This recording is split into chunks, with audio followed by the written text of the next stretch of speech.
Iglesia, Casa de Oración, ¿cómo están? Esto es nuestro programa de GPS. Mi nombre es Mateo y voy a estar con ustedes el día de hoy.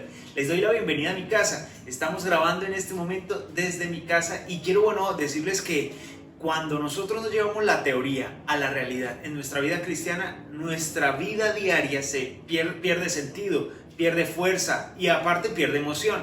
Estoy seguro que cuando una persona hace todo lo posible para que su vida cristiana realmente se viva con pasión, se viva con emoción, va a disfrutarla y sobre todo va a poder conocer a Dios mucho más. El día de hoy vamos a tratar un tema que yo creo que muchos se han preguntado esto, es más, llevo semanas pensando en esto y por eso quise compartirlo con todos ustedes. El tema es ¿cómo puedo estar en paz con Dios? ¿Cómo puedo estar en paz con Dios? Es una pregunta que muchos se hacen. ¿Saben por qué? Porque aunque conocen la teoría del cristianismo, en el diario vivir no se sienten en paz con Dios, no sienten que puedan tener una relación con Dios estable. Y ojo, no me refiero a que no oren, no me refiero a que de pronto no vean videos en YouTube de prédicas o que no lean la Biblia. Me refiero a que aunque hacen todo esto, no sienten que su relación con Dios esté, como debería estar. Si ese es tu caso, entonces esta reunión es para ti, este programa es para ti. ¿Cómo puedo estar en paz con Dios? Quiero que hablemos de 3 puntos el día de hoy. Lo primero es, para hablar de paz con Dios, primero hay que reconocer que éramos enemigos de Dios. Entonces es, ¿cómo fui enemigo de Dios? ¿Cómo es que llegué a ser enemigo de Dios? Lo segundo es, ¿cómo es que Dios se acercó a mí? O a la humanidad, cómo es que Dios se acercó a todos nosotros. Y lo tercero es cómo respondo yo a eso que Dios ha hecho por mí, cómo respondo en mi vida diaria, cómo puedo yo responder a Él de la forma correcta para tener una muy buena relación. Estuve estudiando, hice algunos apuntes al respecto y para estar en paz con Dios y desde el primer punto, primero tenemos que discutir el tema de por qué fuimos enemigos de Dios. Puede que algunos de ustedes ya lo sepan, puede que otros no, así que me gustaría decirlo. Hay una forma fácil y una forma difícil, como piensan algunos, en el tema de poder arreglarme con Dios o estar en paz con Dios. Pero yo no creo en las formas fáciles, tampoco creo en las formas difíciles, más bien creo que hay una forma imposible y hay una forma posible. La forma imposible de estar en paz con Dios es intentar hacer todo lo que más pueda para portarme bien y entonces que Dios acepte todo lo que yo hago. Eso es imposible porque todo lo que yo hago termina mal. Todo lo que yo hago sin Dios, buscando a Dios, termina perdido, termina haciendo, es un trabajo perdido, termina siendo algo innecesario, algo que no va a llevarme a ningún lugar. Cuando yo lo hago a través de la obra de Cristo Jesús, de lo que Cristo hizo por mí, es cuando entonces se vuelve posible. Así que quiero que vayamos a Romanos capítulo 5 y vamos a leer el verso 12. Y la pregunta que yo me hice es, ¿por qué no estamos en paz con Dios si Él nos creó? ¿Por qué fuimos enemigos de Dios? Aquí está. En el versículo 12 dice, cuando Adán pecó, el pecado entró en el mundo. El pecado de Adán introdujo la muerte, de modo que la muerte se extendió a todos porque todos pecaron. La Biblia nos está hablando con mucha claridad. En el inicio, en el comienzo de las cosas, cuando Adán desobedeció al Señor, cuando desobedeció a Dios, no solo hizo algo que Dios no quería que hiciera, sino que se abrió un camino a una vida de todas las decisiones sin Dios. Buscando cómo vivir, buscando cómo relacionarse, cómo trabajar y demás. En cada una de las relaciones, en cada una de las decisiones, en cada una de las cosas que el ser humano hizo, se fue alejando de Dios, pero todo empezó con esa primera desobediencia. Pero aquí también dice algo importante, que la muerte, o sea, la separación del hombre de Dios, esa muerte, esa separación espiritual, no solo le pasó a Adán, sino que esto llegó a todos y todos cometimos los errores que cometió Adán. De hecho, que tú puedes ver, aunque hace muchos años sucedió la historia de Adán, del árbol, del fruto, hoy los seres humanos seguimos tomando decisiones sin Dios. Dios en su palabra nos llega y nos dice, vayan por este camino, mi voluntad para ustedes es buena, agradable, perfecta. Yo quiero que ustedes cumplan sus sueños, quiero que logren cosas grandes, quiero que ustedes puedan convertirse en la mejor versión de ustedes mismos mientras están en esta tierra. Y nosotros, aunque hemos escuchado todo eso de parte de Dios, aún así seguimos tomando decisiones sin Él. Seguimos haciendo las cosas que sabemos que están en contra de lo que Él nos ha hablado en su palabra. Así que no estamos muy lejos de lo que le pasó a Adán y de lo que le pasó a Eva. Probablemente tú y yo también hemos tenido en mente esto no le agrada al Señor y aún así puede que lo hayamos hecho. Así que todos hemos cometido pecados, todos hemos cometido errores y diariamente tenemos que reconocer que tenemos esa cierta tendencia a levantarnos de la cama sin orar, a hacer algo sin pensar en Dios, a preocuparnos en medio de cualquier noticia complicada sin primero pensar en las promesas que Dios nos ha dado.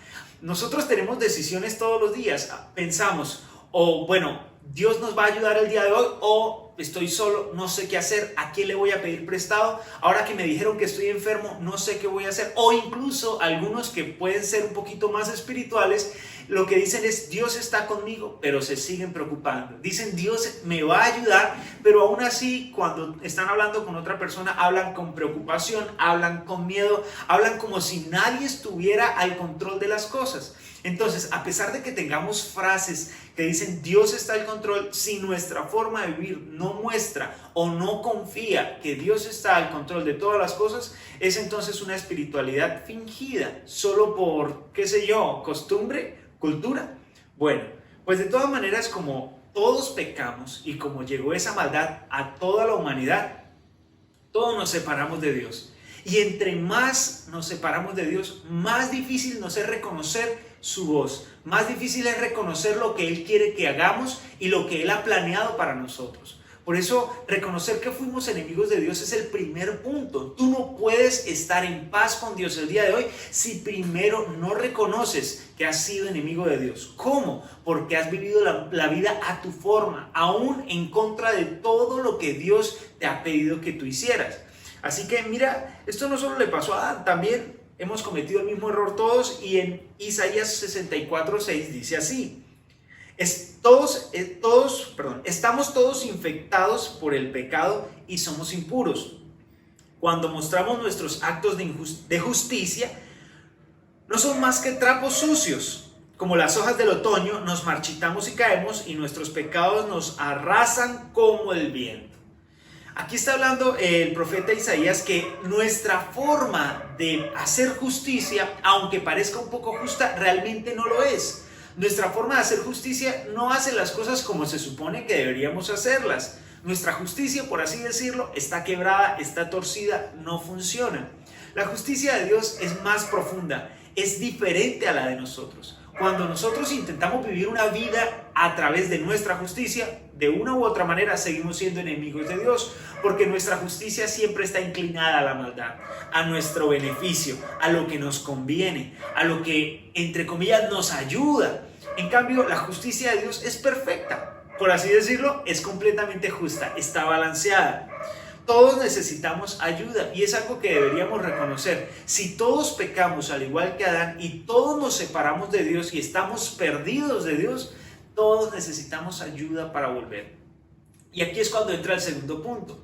Cuando estamos hablando de estar en paz con Dios, hablamos de que fuimos enemigos de Dios y que Dios tuvo que hacer algo para poder acercarnos a Él o acercarse a nosotros. O sea, esto no ocurrió desde parte de los seres humanos diciendo yo quiero acercarme a Dios. Muchas veces tú estás, en este tema de buscar a Dios y demás, y tú crees que estás haciendo todo el esfuerzo, estás haciendo todo lo que necesitas para buscar al Señor, entonces haces esto y aquello, pero no te das cuenta que la cosa no empezó ahí. Tú no empezaste buscando al Señor, Dios empezó buscándote a ti. Y esto hay que meditarlo muy bien, porque aquí se mejora este tema de cómo entrar en paz con Dios. Si te das cuenta que es Dios quien está buscando estar en paz contigo, pues la cosa cambia, porque ya no es tu intento de buscar al Señor, ya no es tu intento de estar en paz con el Señor, sino eres tú recibiendo o aceptando a Dios, el Todopoderoso, que quiere estar en paz contigo. Ponlo de esta forma, tú no oras para buscar al Señor y Señor, yo quiero estar en paz contigo, sino tú oras respondiendo a Dios. O sea, Dios es quien te busca primero. De hecho, que la Biblia lo dice, no me escogieron ustedes a mí, sino que yo los escogí a ustedes. La Biblia nos está enseñando que Dios nos dice, o sea, ustedes no me buscaron, ustedes no me escogieron, yo los busqué a ustedes, yo fui a su encuentro. Yo soy el que quiero estar bien con ustedes, no porque Dios haya hecho las cosas mal, sino porque sabe que para nosotros es imposible estar bien con Él. por nuestra propia fuerza, por nuestras propias justicias, por así decirlo, no podemos lograr nada para que Dios quiera buscarnos o ayudarnos. Más bien lo que podemos es aceptar lo que Dios ha decidido hacer, y es bendecirnos, guiarnos, transformarnos, renovarnos.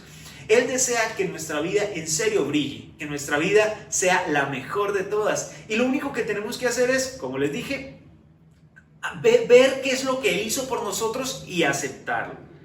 Miren cómo dice la palabra en Hebreos capítulo 4, verso 15. Porque, bueno, como les dije, todos necesitamos ayuda, no podemos encontrar el camino si estamos ciegos a las cosas espirituales.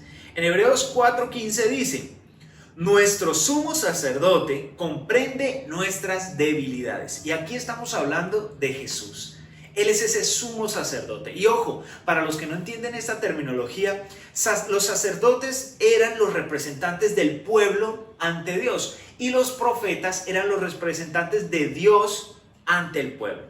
Y cuando hablamos de sumo sacerdote, en el sistema sacerdotal de los israelitas o del pueblo judío, ellos tenían a ese sacerdote que estaba por encima de los demás, que se encargaba de representar a todo el pueblo y llevar las ofrendas delante de Dios, hablar con Dios, rogar ante Dios, presentar los sacrificios ante Dios. De hecho, que tenía una función muy importante, y era una vez al año tenía que entrar al lugar santísimo a revisar que todo estuviera en orden, a limpiar si era necesario todo el lugar.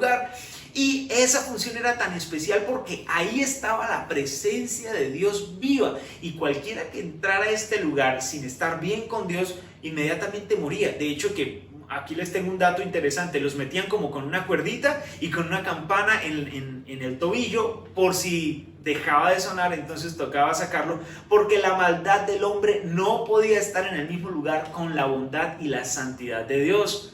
Así que cuando dice nuestro sumo sacerdote, refiriéndose a Jesús, está diciendo aquel que nos representa delante de Dios, el que representa a todo el pueblo delante de Dios. Y Cristo nos representa delante de Dios. Él es quien habla por nosotros. Él es quien responde por nosotros. Porque enfrentó, dice, porque comprende nuestras debilidades. Porque enfrentó todas y cada una de las pruebas que enfrentamos nosotros, sin embargo, nunca pecó. Aquí lo que está diciendo el escritor a los Hebreos es que Jesús vivió entre nosotros. Él comprende todo lo que nosotros vivimos, todo lo que nos está pasando en esta tierra. Él pudo ver de primera mano cómo se siente ser humano. Y Él, cuando murió y resucitó y fue al cielo, fue delante del Padre a representarnos, a hablar bien de nosotros. No a excusar nuestro pecado, sino al pagar nuestro pecado, Él habla delante del Padre, y con la sangre de Cristo cubriéndonos, nosotros podemos ser representados delante del Padre y hallarnos justos delante de Él. Que Dios no nos vea con justicia injusta, que Dios no nos vea de forma equivocada, que Dios no nos vea apartados, sino que a través de Cristo y lo que Cristo hizo por nosotros, al vivir la vida que Él nos ejemplificó, que Él nos enseñó, entonces Dios pudiera aceptarnos, porque Cristo pagó la muerte. O sea, Cristo pagó el pecado. Bueno, la muerte era la consecuencia del pecado. Y cuando digo que Cristo pagó el pecado, significa que la consecuencia de la muerte Él la asumió por nosotros, y al morir en la cruz, aunque siendo justo terminara muerto, Él resucitó al tercer día y llegó a la presencia de Dios para decir que Él venció la muerte, y ahora todo aquel que cree en Él puede también vencer la muerte y vivir una vida mejor, vivir una vida en paz con Dios. Por eso Él puede representarnos, porque Él vivió y conoce todo lo que nosotros vivimos, pero Él jamás pecó. De hecho, que con su vida Él nos enseña el camino correcto. Cristo vivió de tal forma que nosotros podemos caminar y pisar por donde Él caminó, y de esa forma llegar a conocer el camino al Padre. ¿Por qué? Porque es que Cristo dijo: yo soy el camino, la verdad y la vida. Lo que Él estaba diciendo es: yo soy el mapa. O sea, la brújula es la vida que yo les modelé. Si ustedes viven como yo viví, si ustedes caminan por donde yo caminé, y no me refiero físicamente allá en el Medio Oriente o en la parte de Israel, no, se refiere si caminan delante de Dios como yo caminé, a través de la guía del Espíritu Santo, entonces ustedes pueden conocer a Dios, porque el que conoce a Jesús a través del Espíritu Santo va a conocer al Padre. Dice que Jesús, bueno, y aquí está entre mis notas, Jesús enfrentó todo lo que una persona puede vivir en la tierra y nunca pecó, ni la muerte puede tener su confianza y su relación con Dios. Y eso es lo que nosotros deberíamos llegar a entender y a vivir. Ni las situaciones complicadas, ni la muerte, ni los pronósticos en contra pueden llegar a destruir nuestra confianza en Dios y a destruir nuestra relación.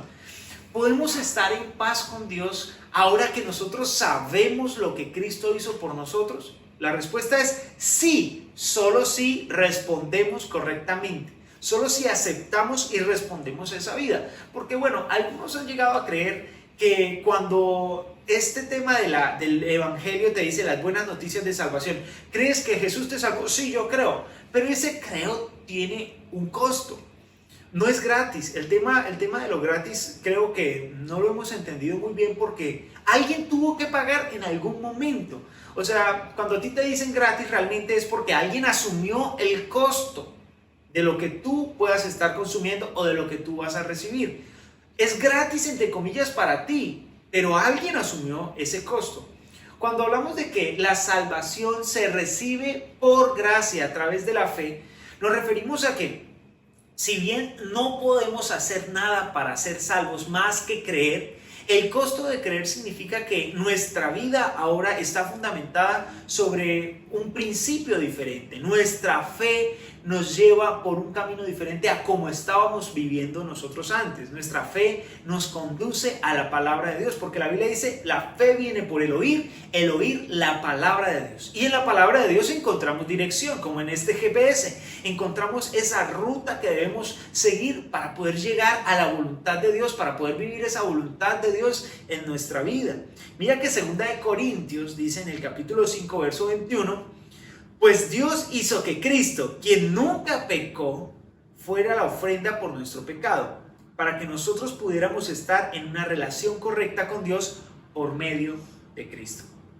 Algo que quiero que hablemos, que pues de pronto ya muchas personas no hablan, es que la Biblia dice que la paga del pecado es la muerte. Más la dádiva de Dios es vida eterna, o sea, más el regalo de Dios es vida eterna.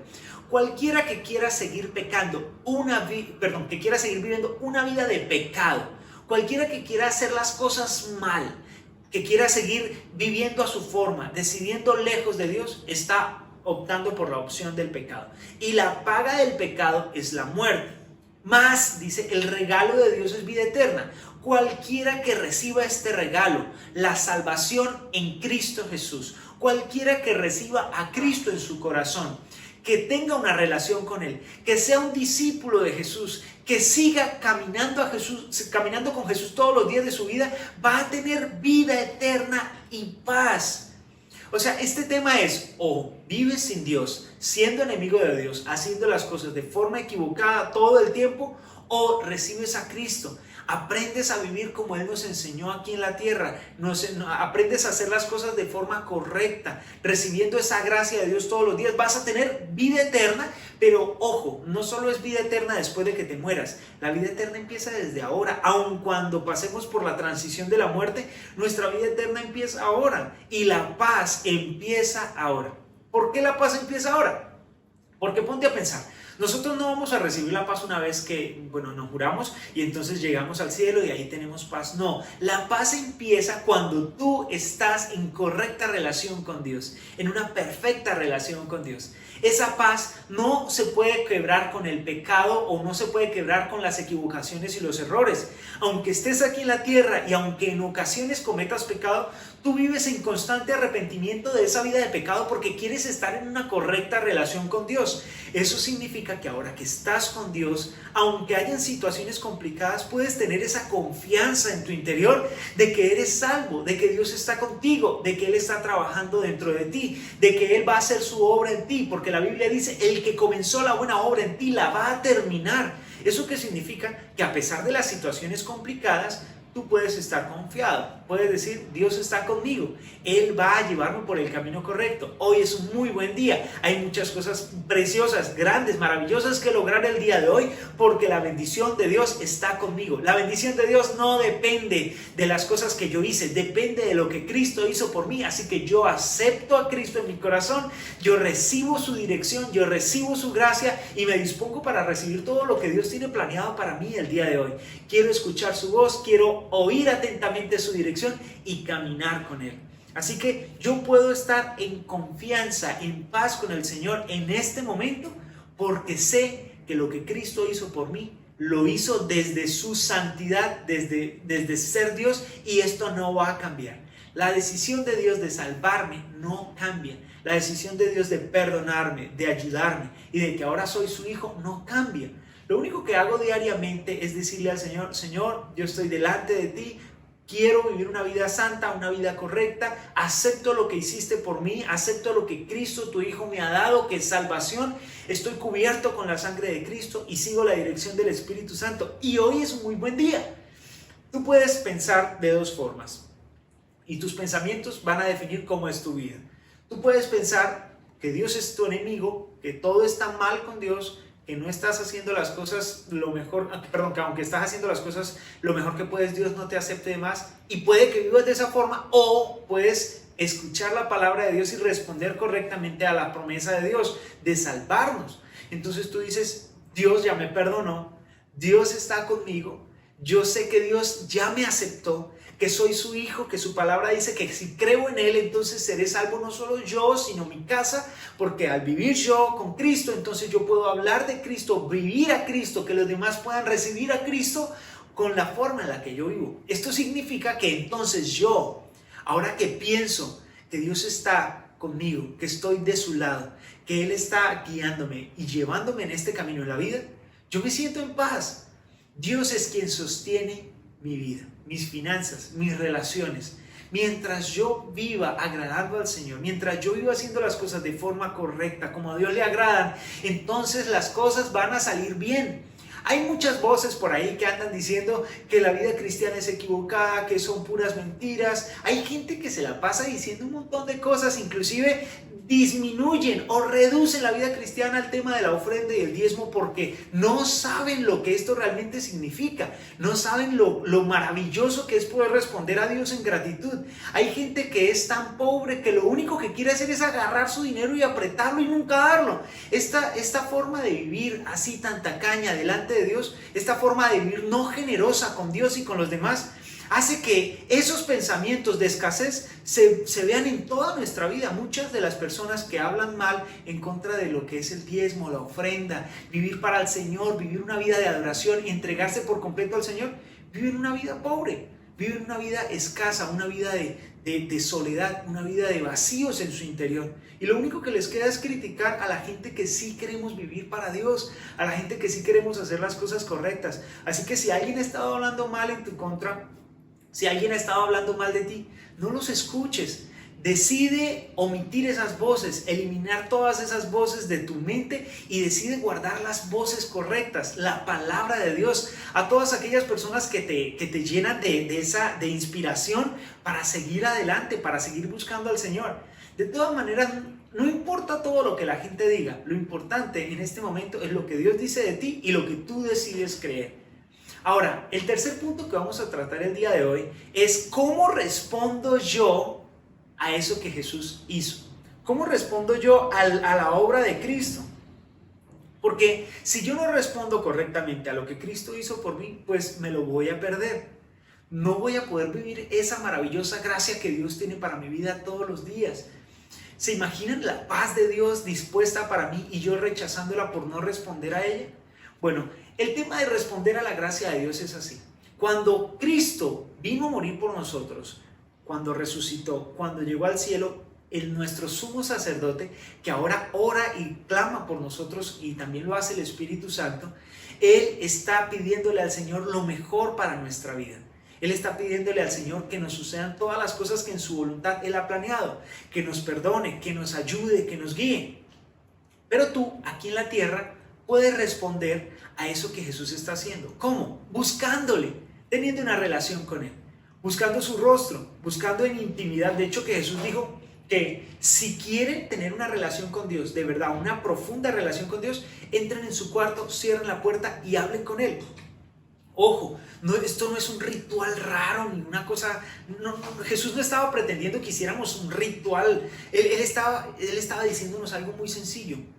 Eviten que su relación con Dios esté basada y concentrada en el exterior, en lo que suena afuera, en el ruido, en la popularidad o en cualquier cosa que sea la fama. Más bien, entra en el secreto, busca a Dios genuinamente, que tu Padre que está en el secreto, que te conoce, que escucha tu voz, que sabe qué es lo que realmente tú quieres, que sabe cuáles son tus verdaderas intenciones, Él te responde. Mira, la palabra, escuchar prédicas, orar, estar cantando, buscar alabar al Señor, eso es muy importante, pero Dios está mirando la actitud de tu corazón. Dios sabe si de verdad quieres vivir una vida para Él. ¿Y sabes cómo se mide eso? ¿Sabes Dios cómo mide eso? A través de tus frutos o de tus resultados, de lo que muestras, de tus acciones en la vida. Si bien no podemos ser salvos por nuestras acciones sí muestran realmente cuáles son nuestras intenciones. Cuando Dios nos pide que vayamos al secreto para hablar con Él, es porque en el secreto no podemos impresionar a nadie, no podemos hacer un show. Lo único que podemos es presentarnos transparentemente, sinceramente, delante del Señor. Y realmente la persona que constantemente busca al Señor, que se presenta delante del Señor, está mostrando ese interés, está respondiendo a ese llamado de Dios a vivir una vida diferente, a vivir una vida distinta. Dios te está llamando a vivir una vida distinta, una vida mejor. El hecho de ser cristianos no es una excusa para hacer mal trabajo, para hacer malos trabajos, para ser mediocres, para hacer las cosas de forma como regular. Dios está mirando la forma en la que vivimos. Dios mira cómo te levantas cada día. ¿Cómo respondes tú a esa salvación de Dios? ¿Cómo te levantas tú en la mañana? ¿Cuál es tu primer pensamiento? Te levantas y dices, hoy es un gran día, Dios está conmigo, hoy hay muchas cosas que lograr. O respondes ante la palabra de Dios, la promesa y todo lo que Dios dice o hizo por ti, como hoy es miércoles, ya mañana es jueves, hay que trabajar. O sea, cuando nuestra actitud no es acorde con lo que estamos recibiendo del Señor, no estamos respondiendo correctamente a Él. ¿Cómo es tu actitud cuando te levantas? ¿Cuál es tu actitud cuando comes? ¿Cuál es tu actitud para trabajar? ¿Cuál es tu actitud para soñar? Cuando viene una oportunidad de Dios para tu vida, ¿cuál es tu actitud? ¿Cuál es tu primera reacción? ¿Cómo respondes tú al Señor? Esto es fundamental. Creo que muchas personas comprenden el hecho de que fuimos enemigos de Dios, comprenden que Jesús fue esa obra que Dios hizo, es esa obra que Dios hizo y hace en nuestra vida para acercarnos a Él o para acercarse a nosotros, pero muy pocos responden a Dios. ¿Sabes? Yo me he preguntado esto, ¿cómo estoy respondiendo a Dios en mi vida? ¿Cómo respondo yo? ¿Cuál es mi actitud? ¿Estoy siendo agradecido? Porque cuando yo sé que Dios me ha bendecido, mi actitud es gratitud. Cuando yo sé que Dios está conmigo, mi actitud ahora es me siento respaldado. Cuando yo sé que Dios es quien controla todo lo que está sucediendo y Él puede llevar mi vida, aun cuando pasen cosas complicadas, al fin esperado, entonces no me voy a preocupar. Porque es que la preocupación es el exceso de pensar en el futuro. Cuando una persona está muy estresada, tiene exceso en su pensamiento de presente, está muy concentrado en lo que está pasando ahora. Y cuando la gente está en serio obsesionada, me equivoqué, cuando la gente está obsesionada es porque está pensando mucho en el futuro. Cuando está preocupada es porque está pensando mucho en cosas que ocurrieron. Y cuando está estresada es porque está pensando mucho en cosas que son del presente. ¿Qué si yo te digo en este momento que no puedes vivir ni obsesionado con cosas así, queriendo hacer todo a tu fuerza, con tu fuerza, a tu tiempo, ni estresado porque nunca vas a controlar todo lo que está sucediendo en tu presente? Solo puedes controlar algunas cosas y la primera de ellas es cómo respondes tú ante Dios. ¿Cuál es tu actitud? Eso sí que lo puedes controlar. Mira, tú no puedes controlar el clima, pero puedes controlar tu actitud. Tú no puedes controlar lo que otros piensan o hablan de ti, pero sí puedes controlar tu actitud, tus pensamientos y tus palabras. Dios está observándote en este momento y Él quiere que respondas de la mejor forma, porque según son tus respuestas, así son tus pensamientos. Y tus pensamientos controlan tu vida. Como tú piensas, así vives. Así que el día de hoy, si la pregunta es ¿cómo puedo estar en paz con Dios? Lo primero es reconocer que fui enemigo de Dios y no puedo volver ahí. No puedo volver a tomar decisiones sin Dios. Tengo que acordarme todos los días que la única forma de estar cerca de Dios es porque Dios se acercó a mí a través de Cristo Jesús. Y si yo no tengo una relación con Cristo, pues estoy lejos de Dios. Nunca voy a poder conocerlo. Y lo tercero es cómo respondo yo a Dios para poder estar en paz con Él, con mi actitud. Quiero darte 3 tips ya para terminar de cómo estar en paz con Dios. Lo primero, el primer tip es levantarse cada mañana y recordarse a sí mismo, porque a uno se le olvida recordar, aunque suene raro, a mí se me ha olvidado recordar esto. Dios está conmigo, Él me bendice, Él está a mi favor, Él me guía, Él me va a abrir las puertas, Él va a cerrar las puertas que no me convienen, abrir las correctas, tengo paz. Si yo quiero estar en paz con Dios, tengo que recordar que esa paz la recibí. Ese es el primer tip. El segundo tip es no permitir que pensamientos equivocados me roben lo que Dios ha dicho de mí. No puedo permitir que ningún pensamiento me quite la promesa de Dios en mi vida. La promesa de que me va a ir bien, de que soy bendecido, de que soy su hijo y de que hay salvación en mi vida en todas las áreas. Y el tercer tip que yo puedo darte para tener paz con Dios es que nunca hagas nada sin su aprobación. Pídele al Señor todos los días que te guíe, porque mucha gente pierde esa paz porque se le olvida recordar que ya Dios ha hablado muchas cosas buenas. Se le olvidan las promesas de Dios y permite a cualquier pensamiento robarle la promesa. Y tercero, no está constantemente siendo guiado por el Señor y esto le impide tomar buenas decisiones. Y al tomar malas decisiones inmediatamente se siente mal con Dios. Estos tres tips me han servido muchísimo. Todos los días yo estoy recordando que Dios hizo por mí, no permitiendo que ningún pensamiento me robe la promesa y pidiéndole la dirección a Dios para no perder esa paz. Así que espero que este GPS haya sido de mucha bendición para ustedes y estoy seguro de esto. Dios va a mostrarles el camino. Dios es el primero que se acercó a ustedes, así que tranquilos, Dios está a su favor. Todo lo que viene de aquí en adelante es de bendición. No lo olviden, Dios quiere lo mejor para nosotros. Dios les bendiga. Chao.